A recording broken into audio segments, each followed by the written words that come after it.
in the next few years, we're going to see a single person create $1 billion company using AI. We're talking about AI replacing the entire middle section of businesses, and the humans are either at the top creating and managing the architecture of the whole thing, and the humans are also at the bottom executing the small tasks. What's that going to do to the workforce? I somewhat feel at fault here because I'm contributing to the madness too, because I'm dabbling in this, and I just feel like if you don't, you're going to be left so far behind, because AI is so powerful. If you don't use it, you're at a significant disadvantage.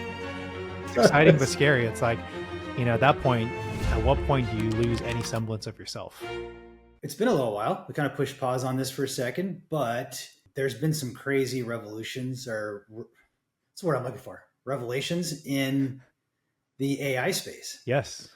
And I think you and I talked about it over the weekend, that we wanted to touch on agentic workflows and AI agents. I know it was something that you actually DM'd me about and was asking if I had any experience in building those, because I think you were talking about, potentially implementing those into your workflows. But I've started using some and it's amazing. And I thought this would be a good time to actually jam about it. So what do you think? No, I mean, I think that's been great. I think that'll be great. The AI space is just getting crazy. The company I work for, we recently did a product drop, and a lot of it was just about AI, especially agentic AI, and in the commerce space, and what it could do for you from a personal shopping perspective. So that was a very cool use case to see. Kind of scary, but also cool thinking about what it might be capable of for us in the future. What is you said agentic work. I guess the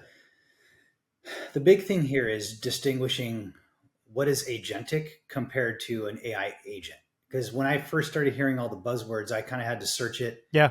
And I think to summarize it really quick here, I believe that agentic is more of if this, then that. If anybody's familiar with this, where it's, you set parameters and you're basically guiding things along the way. So if this happens, then you do this. And if this happens, then you do this. And you can train it on basically a database and stuff, right? But I think it's more of like more of a workflow, whereas AI agents have the ability to create their own workflow, but then also think for themselves and execute separately without an actual structure. So I think the terms are kind of difficult to understand at first, but what is your thought on the difference between agentic and an AI agent? Well, I'm struggling right now as even hearing you chat. When I think AI, I've heard, generative AI, like the chat GPTs of the world, like the Dollies of the world. And then there's agentic AI. How do you then fit AI agent into that? That's kind of my question right now, open question in my head right now. So I think when you say generative AI, my mind goes to images, videos, right? Things that are created, I guess, or generated from a prompt. Yep. And I guess you can argue that everything is generated from a prompt. But when I hear agentic AI, when I hear, oh my gosh, generative AI. Yeah. My brain's in a whirl right now. We're so many terms. Generative AI to me is more so of, I created a prompt that returns an image or returns some type of video. Yep. And then when I hear agentic, it's more of a workflow. Think of a workflow. Yeah. So you create a wireframe and you have all the different pieces of what happens, but then AI agent is more so of, you give it a task and it figures out how to do it best case scenario. So you don't even have to actually plan out the workflow. The AI agent will then think for itself and create the workflow accordingly. Interesting. Okay. That's my take on it, but I could be completely wrong. I mean, these are all such new terms that are coming out. Well, to me, then it sounds. Well, I mean, I kind of agree with your definition of generative AI or Gen AI. I think it's AI that basically creates, right? You give it a prompt, it creates something for you, right? Then it sounds like AI bots kind of can put together the process flows. Agentic AI, kind of my understanding, I think it also aligns with your definition. It's kind of the conductor, the project manager, so to speak. It can kind of put everything together and help you take action. Yes. So fun fact here. This is something that I've been sort of experimenting with. There's a program called N8N. Okay. We could try to link it in the show notes here, but it's an AI agent platform, and it's basically click and drag, and you can Yeah. build out workflows. Nice. And what you do is you create a workflow in your head. So it's like, okay, I want to accomplish this. Like Okay. I'll give you a real world scenario here. This is Yeah. actually how I'm using it currently, Yeah. and I'm sure there's different ways, but this is just a case study here on how I'm using it. I have project management software called Jira. Right, Jira's. I think everybody's familiar with Jira or Trello, perhaps. It's just a basic project management, and then we use Slack for a lot of our communications. Okay. And so what I've created is, instead of having a like an operations manager conduct a meeting, sit there, take all the notes, and then have to go into a project management software like Jira, like Trello, create cards, update all the cards with statuses and priorities and tagging people and due dates and handling all of the management side of things. What I've done is I've taken, and so we have daily meetings. We have our daily all hands meetings, or we have very specific topic meetings. We have Firefly's note taker, which is an AI note taker, Yep. sit into the calls, Yep. right? We do all the calls via Google Meet. Yep. It sits into the call. And then what I have built out is as soon as the meeting is over, AI, the Firefly's AI creates the transcript. Okay. It then automatically downloads the transcript into Google Yeah. Drive, which is technically our database. When when the AI agent recognizes that there's a new transcript file in Google Drive, it automatically pulls the transcript, analyzes it, pulls all of the actionable items out of it, who was in the call, what was said, what tasks were being discussed, and all of the topics. Okay. It then breaks down all of those topics into a formatted list for me. It pings me in Slack and says, "Here's all of the tasks that I've recorded. Here's who. Here's when the due dates are." And I can click approve or disapprove, and I can make adjustments. And then once I click approve, the AI agent then takes all of those notes and goes into Jira through an API and actually creates the Jira cards and updates the cards and actually inputs the data into Jira for me. Nice. And then I have a loop system built in to where if there's already an existing card or if there's an update that needs to be done to a specific card, it'll automatically search and update the card accordingly. Or if it's a topic that hasn't been discussed, it'll create a new card altogether. So I've been experimenting with this because I've spent hours sitting in calls and then taking notes and then going and copying and pasting notes and putting it into Jira and like trying to manage the whole thing. I've tried to automate all of that because it just takes so much time. And all I've got to do now is sit back and look at the boards or look at the Jira boards or the Trello boards and understand what needs to be done. And I can see updates right away because the AI agent is providing the updates. That saves you So it's so a, much time. Holy I mean, that was a long-winded yeah. example here, but like your imagination's the limit with the AI agent stuff. Yep. Like if you can think it, it most likely can be built out. Right. It's crazy. Right. So it gets interesting, doesn't it? No, it gets Think of, very interesting. I mean, you and I have conversations about, I've been thinking about this for like real estate, right? mhm. The company I work for certainly is thinking about this in like the consumer space, right? How do you build these AI agents to help you shop or plan your trips?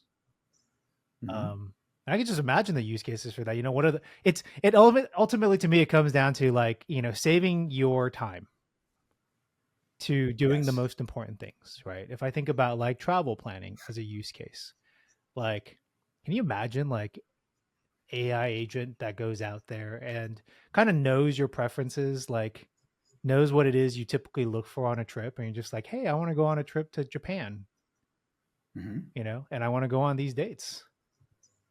And me Where do we being start? me, yeah, it'll go and know like, hey, I'm a United flyer, so let me book you on the cheapest flight on United, right, to maximize your points, right? I Mhm. know you're a foodie, Michael. Let me go and like, book you at some of the top restaurants in Japan, and let me do all Mhm. that for you. I don't have to worry about it. Just tell me what the price is so I can say yes or no.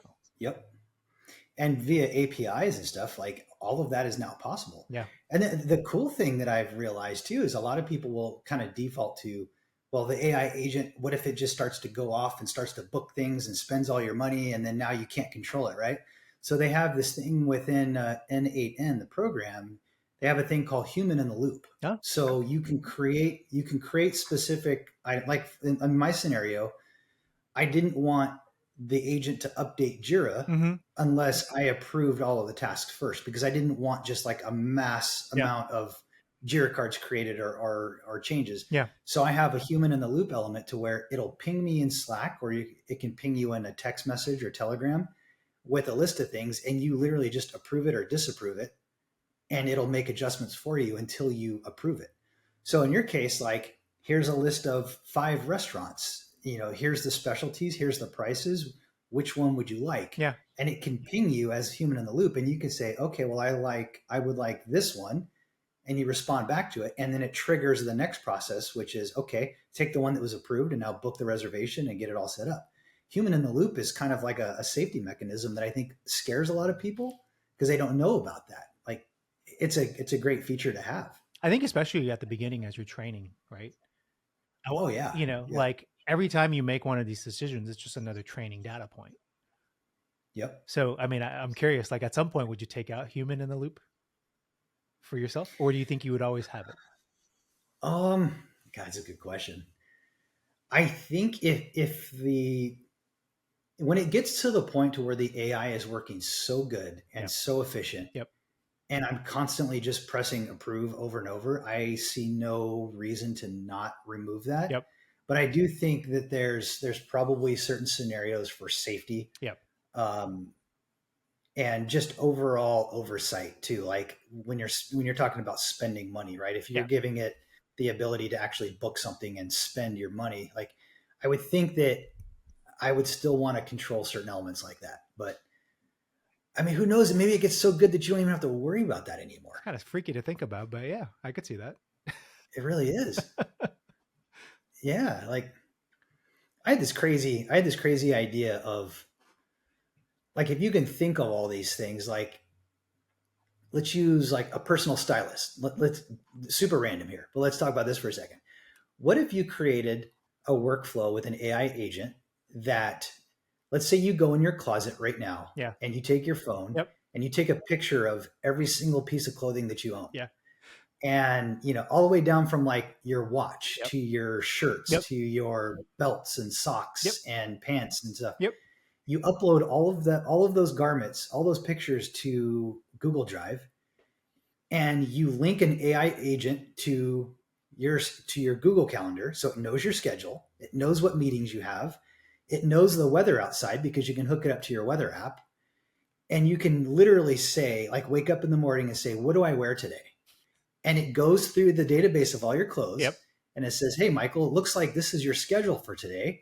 You have 3 business meetings via Zoom, so you don't need to worry about wearing pants. You only need to wear a shirt, right? Yeah. And then you have gym at 4, you have wine tasting later tonight at 9, and it literally will tell you what to wear at certain times because it knows your schedule, knows the weather, and it knows where you're going.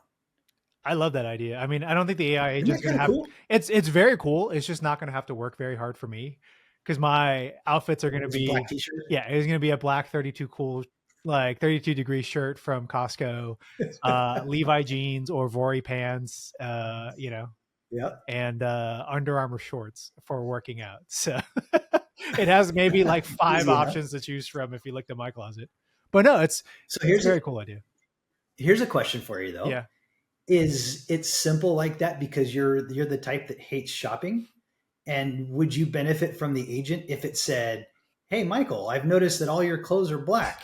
I'd like to suggest maybe some color in your life, and here's 5 different." Like, literally can recommend you clothing. Well, you know what would be cool? I mean, I do like that. I think I don't have a sense of style, right? So it's interesting because right now, these days, I occasionally get like a Stitch Fix box, but I could see AI Okay. taking over that, right? Like it knows my Yeah. measurements, it knows, what works well for, knows my ethnicity, knows my like personal characteristics, knows Mhm. what works well for, a 5'11" Asian, right? And yeah, I love that idea. Like go out and like customize outfits for me because I don't know what colors work and don't work. Yeah.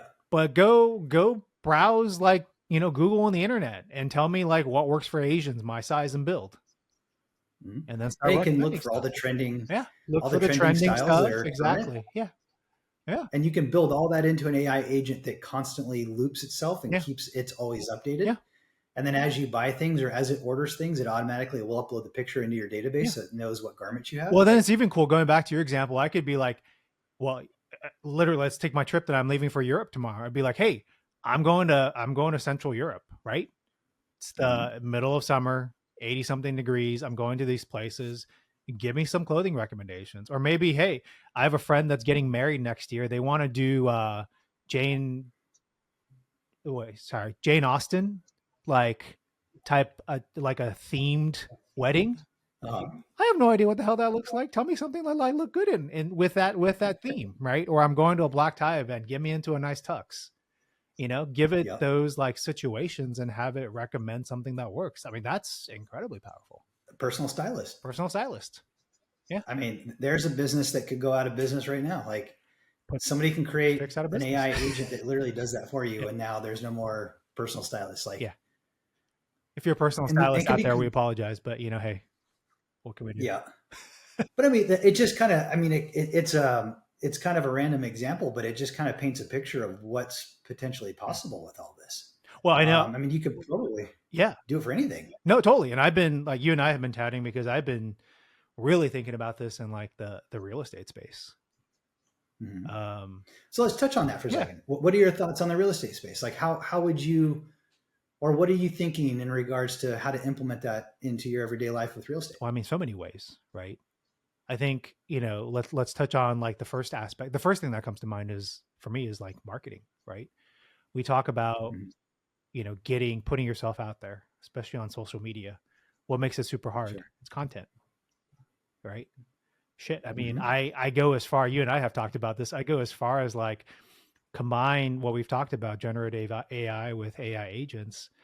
And shit, can I create a process where I'm like, I want to post 5 times a week, right? Hmm. Mondays, I want to post like a mindset post, right? Tuesday, Thursdays, I want to post something about like the local community I'm in, right? Wednesdays, Fridays, Hmm. maybe I post some real estate market updates and stats. I mean, I can go as far as like, can I use generative AI to create those posts, that content, maybe even that video for me? I mean, you've shown me tools where you literally can feed, use chat gpt, create a script, feed it into another AI program that has an AI video of you, and then you don't even have to get Hmm. behind the camera, right? And then create an Yep. AI agent that then takes that content and just posts it on Instagram or all the other social Yep. media platforms, like literally beginning to end. Like I can automate my marketing and my digital marketing without ever getting behind camera, which is crazy to think about. It really is. See, and then I'll even go a step further and you can even optimize it too, because now you can have the AI agent after a period of time scour your post, pull KPIs, pull different metrics, Mm-hmm. analyze the video or the scripts that you did, figure out what's working best or what's performing best based on what metrics you want to value, Yeah. and then have it reiterate on itself and get better and better as it goes. Yep. So, like every 30 days, revisit your content, realize that your market updates are the things that are most valuable to your audience, have it then make those a little bit better, do more of them, and you're off and running. Like it literally can do the entire thing. Yeah. Well, and then it gets crazy because I think about real estate from the perspective of like a seller and buyer. Can I create agents that optimize like the buying process? Like there's a lot of What things would that behind entail? there that would like be, I think there's a lot of personal data, right? That might get complicated there, but things like, given my credit score, given my financials, right? What Mm-hmm. given my known preferences for what I'm looking for in a home, what are the best options for me and what is an optimal offer based on historical purchase data in that area? Like how do you improve my and Yeah, optimize my chances of creating a winning bid? that'd be pretty powerful. I mean, your privacy issue with sensitive information could become, I mean, you can take care of that through some of these programs have local databases, right? Yep. So you can upload all of that content or all of that information, and it's stored on your Yep. device. And so it's not like it's not going out to the public and training the entire LLM on all that stuff. Like you can keep sensitive information local on your own server or your own hard drive or your own computer. Yeah. Yeah. I mean, I'm sure there's still some safety protocols you'd have to implement, but Yeah. I mean, I ideating. I have no, like, that one could be run into some sticky situations, but I'm just like, that would be Mhm. incredibly powerful. So walking through like the entire journey of a real estate agent, like you've got the marketing handled now. Yeah. You've got because you can create content easily Yep. through a workflow. Yeah. You now have so somebody reaches out to you. I mean, shoot, you can even have AI build a website. We all know that Right. AI can build a website in like an Right. hour, done. Yeah. So you have your website. Somebody reaches out to you. You can have AI filter your DMs. If somebody DMs you on Instagram AI or one of your chatbots. posts, Yep. you can have the chat bot will then filter it into a CRM. Yep. You can then take that lead and have the AI Michael Jin reach back out. It's all AI generated, but you can now kind of nurture the leads, Exactly. Warm up the ask them leads. Yep. questions, and Yep. just through a chat bot. Yep. And I mean, what's left after that? So now the person wants to buy. You can pull comps because you could probably tap into the API of the databases of the MLS or whatever it is that you'd be tapping into, right? So Yep. you can pull comps easier. You can have those comps automated and sent to the buyer or the seller. Yep. Contract negotiations could all be done. I mean, could the actual contractual element be solved with AI, or is that still Well, I mean, that's the part where you kind of have to insert like the human into the mix, right? human in the loop? In the loop. But I don't see why it couldn't, like, this gets me back to like using AI to optimize the offer, right? If I'm connected to the MLS, I have a historical data around, comps, what works, what doesn't work in the area, right? Yeah. And then human in the loop is, maybe based on historical like comps, what do you think, like, AI, tell me what the best potential offer is, right? Human in the loop, Mhm. feed it additional information potentially about clients, and then and then adjust the recommendation to then be customized to the particular client that I'm working with. Okay. See, and you can even get creative too. And like, let's say you use the scenario that I have with our meetings. So let's say you do all your negotiating or all of your meetings via Google Meet or Zoom calls. You can have an AI note taker sit into those calls and record the transcript, Yep. have it then scour the transcript for specific verbiage and stuff like that to create Yep. leverage and be able to negotiate a better deal because the AI is going to understand tone of voice and pick apart different things with negotiations via a transcript Yep. too. Like things that we might not pick up, Yep. it would pick that up and give you a better understanding of how to negotiate. I mean, hell, it will do it for you, right? Because now it'll message back the negotiation. It'll message back to the other agent what the offer is and Yep. whatnot. So I mean, you can almost automate that entire process. You totally could. Do people want to see homes anymore, or as everybody just? Because I mean, you see the traditional like I kind of think it's corny still, but like the traditional real estate agent spends what 6 hours and at open houses and does the little like cookies on a plate and strawberries with chocolate and stuff like that. Like, is there even a need for that? Like, people have virtual home tours now, and like by the time somebody goes and sees a home, they've probably already looked at 100 pictures online and know exactly what the layout looks like. I mean, is there still value in open houses other than just the connections and networking? I mean, personally, I would think so. I mean, I still think you can only feel so much from photos. I think photos can help you narrow things down. I think a lot of things can help you narrow down. I think AI can help you narrow it down. But ultimately, like, when you narrow yourself down to like a few homes that you really love, I still think there's like an emotional piece to this, which, still would necessitate that in person visit. Mm-hmm. I think there's still something powerful about stepping into a house that you potentially want to buy, Mm-hmm. and you know, walking the room, walking around, and really, I feel like that kind of is the cherry on top, right? It really helps Okay. put you into the perspective of, okay, what is it going to feel like to be here? Now, maybe, now again, not everybody's like that, but I think for me, like, there's something important about just still setting foot in a place that I'm going to purchase.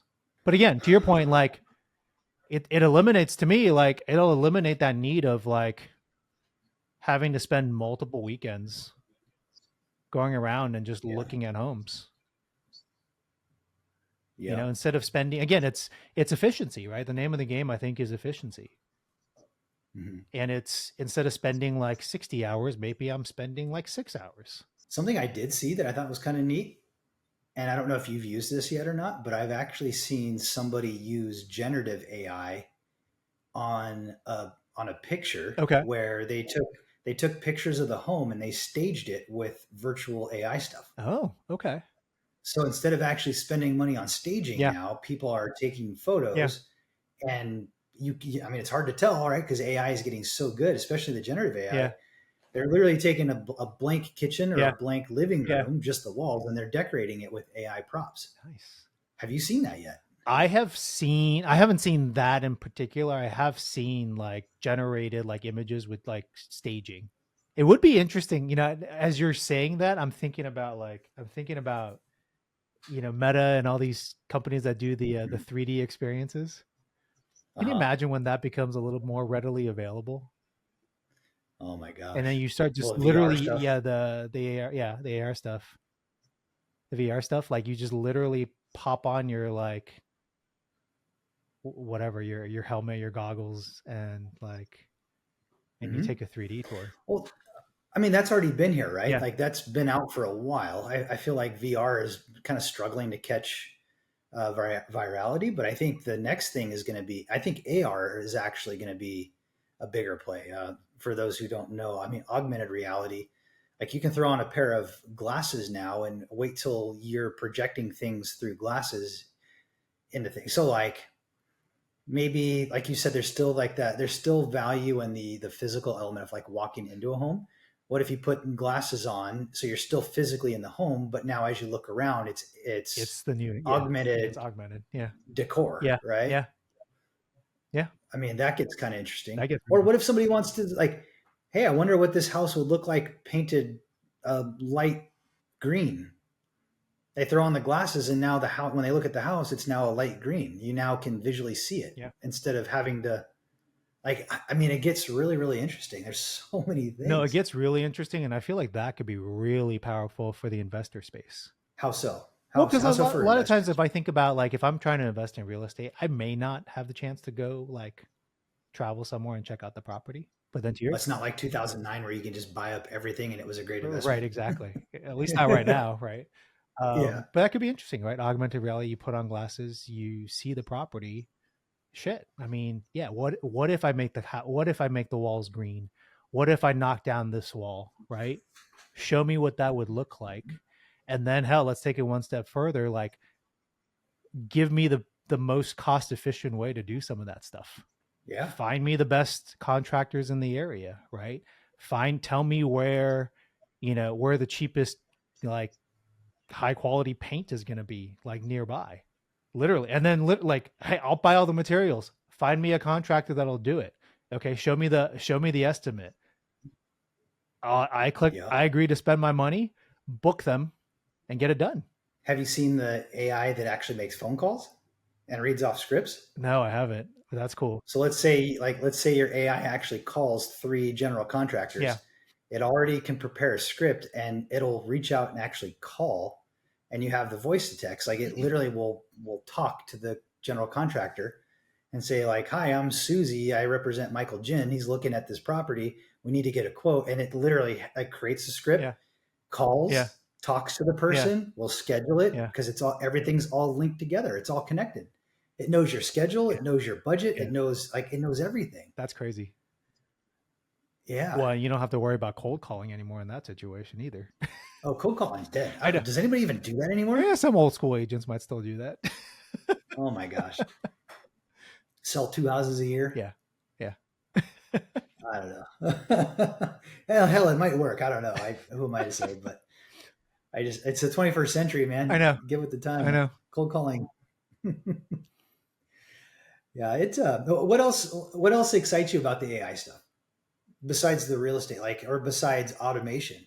I mean, I think it's just the power of creativity that it has. I mean, it's just and just I mean, we've touched on just a couple of use cases, right? But I'm even thinking like our podcast. Like, shoot, we're recording this episode. You know, we should build Is it out. really us? Huh? Is it really us? Is it Yeah, really I us? know. What if we're actually AI avatars Right, reading a exactly. script? And I trained my AI to stutter like I do. Uh,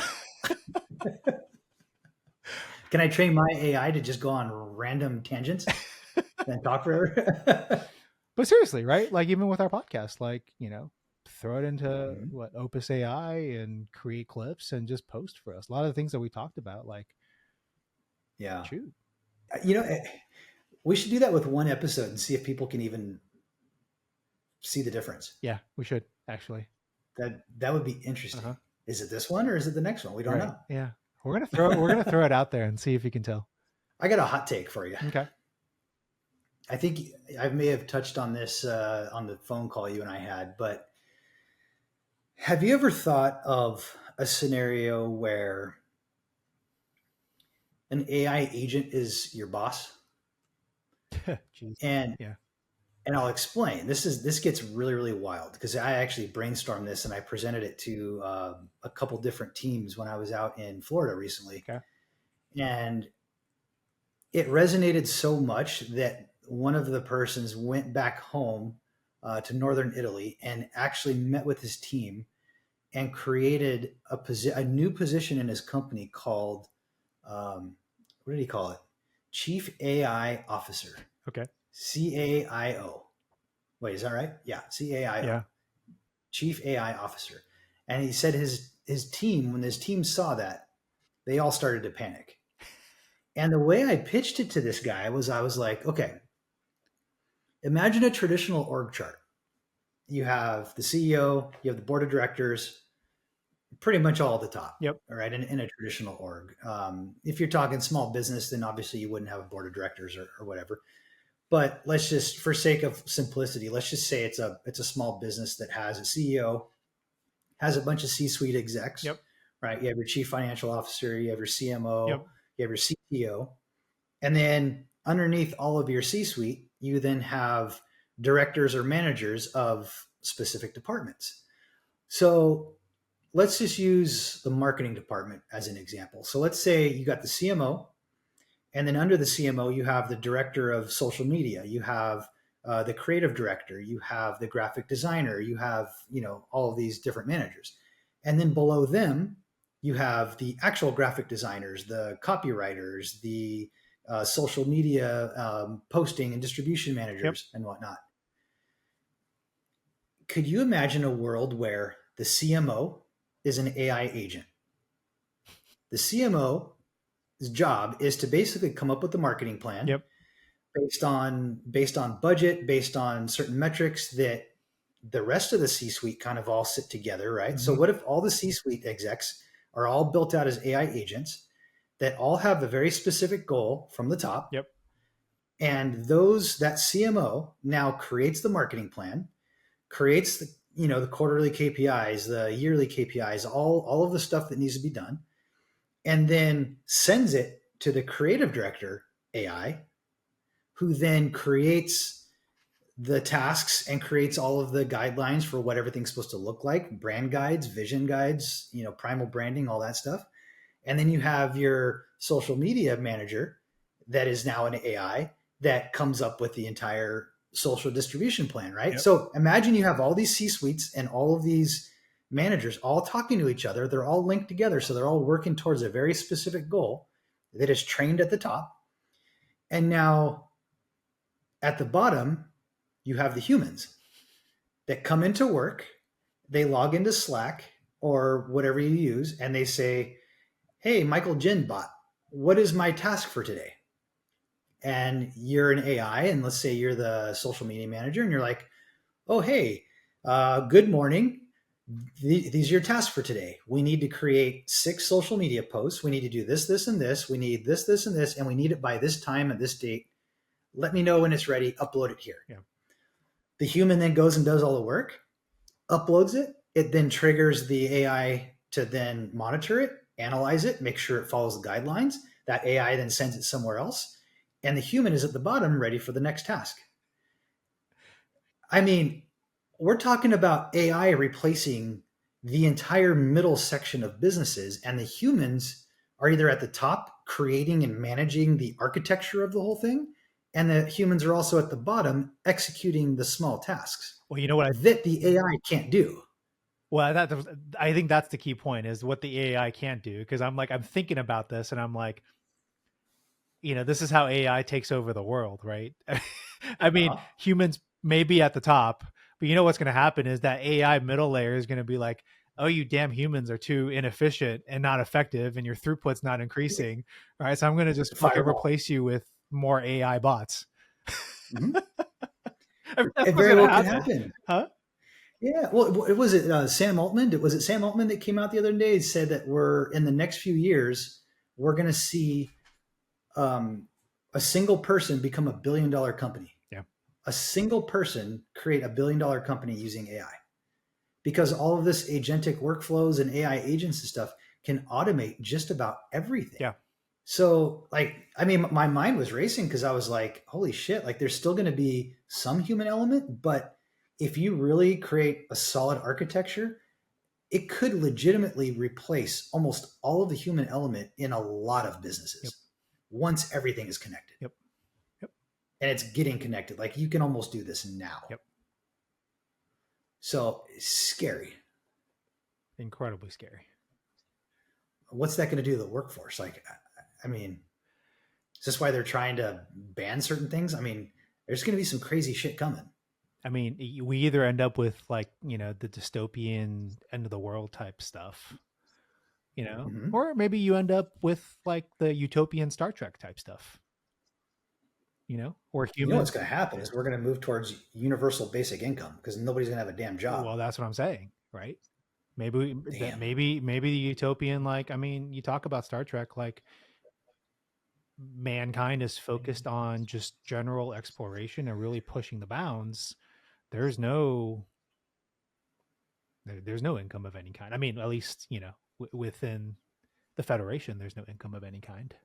Wow, this is getting wild. No, it is. It's crazy to think about. Or you have, Hmm. or you have the fucking Skynet Terminator end of the world type stuff. Which is kind of crazy. I mean, that's also kind of crazy in itself with all this Neuralink brain chips and stuff. Like, wait till everybody's got a supercomputer AI system embedded into their skull, into their brain via, Mm-hmm. Starlink, not Starlink, but Neuralink. Yep. Like, I think we covered this in a previous episode too. Like, people were always worried about robots taking over and taking over the world. And somebody had said it. They were like, robots aren't going to take over the world. Humans are going to become the robots. Because, I mean, and we're seeing it in real time. Like, what started off with Neuralink as just a medical procedure to help people that were handicapped in certain ways, which I think is great. It's pioneering this like new wave of innovation in the medical field. Yeah. It's just a matter of time before AI gets implanted into our brains. Like, why would you not? Yeah. You become a supercomputer. Yeah. You ask me a question, I know everything now. Yeah. It's also scary to think about. Exciting and scary. I mean, that's the It theme, right? really It's exciting but does. scary. It's like, at that point, at what point do you lose any semblance of yourself?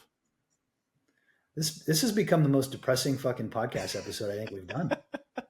It's exciting and I mean, depressing at the same time. I think we've achieved oh, hitting both sides of this. I somewhat feel at fault here because I'm contributing to the madness too because I'm dabbling in this and like I just feel like if you don't, you're going to be left so far Oh behind yeah. because AI is so powerful. Yeah. If you don't use it, you're at a significant Oh disadvantage yeah. Oh yeah. in numerous Yeah. ways. Yeah. Hmm. So what's next for you with AI? What are you going to start? What are you going to I mean, the test? things that we talked about in the real estate space, I want to start testing that out. I think it's the marketing component I really want to test out, whether it's with this podcast or just real estate in general, right? With my personal Mhm. brand. And then I think, I think there's something really cool there about how do we better optimize like the home buying the search process. Mhm. I mean, personally for me, like I would love to start figuring out how to build out my own portfolio of doors. Shit, I'll use AI to do all the work for me. But I think for me, it's like my everyday. I guess the everyday time suck for me is operations management. Yeah. Like taking the different projects that I'm working on. I mean, some of them are big, um, and just constantly in meetings, constantly trying to update operational stuff. If I whatever I can automate to save me time is where I'm most Yeah. interested. Hence the reason I built out that workflow that I did Yeah. to automate, the Jira card process, because that shit just takes time. Yeah. Anybody that works in Jira and Trello, I mean, knows the pain, right? Just sitting in there, you're just writing forever. It feels like, and then sometimes you slack on the notes because you just get tired of typing. So Yeah. it's brutal. But I mean, optimizing that could save a lot of time, which then frees my time up for other things. Like for me, I think it's more so automation of medial tasks and like the repetitive shit that I just don't enjoy doing. I Yep. can offload to AI, Totally. and it'll do it so much better. Yeah. You know. Yeah. So do we try it with this podcast? Do I we think we try do with we this try to podcast. build out I love the idea. One of these days, we're just going to throw a curveball in and we're going to do a podcast just using AI. AI edits, generative AI? Or are we going to use AI to actually voice over? Are we going Oh, to I use want to do AI AI to to voiceover. I want to do beginning to that? end, just do a AI, just AI video, AI like create the script, create the talking points, AI video of us, see if folks can tell the difference. I mean, we could do the clip stuff like with this episode, Yeah, which we'll do as soon which as we'll do. I press end. Yeah. We'll upload this to Opus Clip and see what Yeah. see what kind of content it spits out. Yeah. And we're about to flood the timeline with AI clips. Be ready for it, people. They might not be good, but let us know if they are. Hey, if they're not good, let us know. Well, that'll train our AI bots even more. Yeah, for sure. Well, I mean, if they're not good, we probably will know based on metrics because they're going to get only a couple views. So Yes. yeah, we don't want to see the negative spam in the chat. Just watch AI is going to basically just start producing clips of you and I swearing or talking about the end of the world. Oh my gosh, it's all clickbait stuff It's all talking about clickbait being a stuff. depressing You're going to be like, podcast. what the It's hell is this podcast about? Yeah, no kidding. Oh my gosh. Well, holy smokes, man. We went for almost 45 minutes on a tangent about AI. I mean, we could probably do another 10 episodes on this, just picking out very specific topics. But I mean, I think the definition of agentic compared to AI agents is a big one that I think people really need to understand because these are two words and two things that are coming fast. Yep. I mean, they're already here. There's a lot of businesses that are already using them, and I think people are going to slowly start to feel the pain. So, I mean, if we can kind of shed some light on those with this episode, I think that was important. But I agree. I mean, and you mentioned like N8N, so folks check that out. But I think the biggest takeaway, like if I were to sum this up, is just, you can tell we're obviously dreaming and we're dreaming big or small. Like we're seeing, what AI can do for us. And so I hope like at least if nothing else, between the optimism and the deep dark Armageddon, like, end of the world type shit, like, your main takeaway can just be like start thinking about how you can use this in your life and just start dreaming big, because that's the first step. because you're going to eventually everybody's going to be using it. So Yep. test it And now you're while probably you going to get can. replaced by it, so just get used to it. Should we end the show Yeah, we're there? gonna end the Man, that show was there. depressing. We're all going to be replaced Oh, by dear. AI. Even us as hosts, because Exactly. it'll be AI probably next episode. So we're out of a job too. Exactly. All right, thanks everybody for listening. Hopefully we didn't depress you too much, or hopefully we inspired you to test things. So, Michael, it was a pleasure. This was an awesome one. Yeah, it was awesome. We'll catch you next time, guys.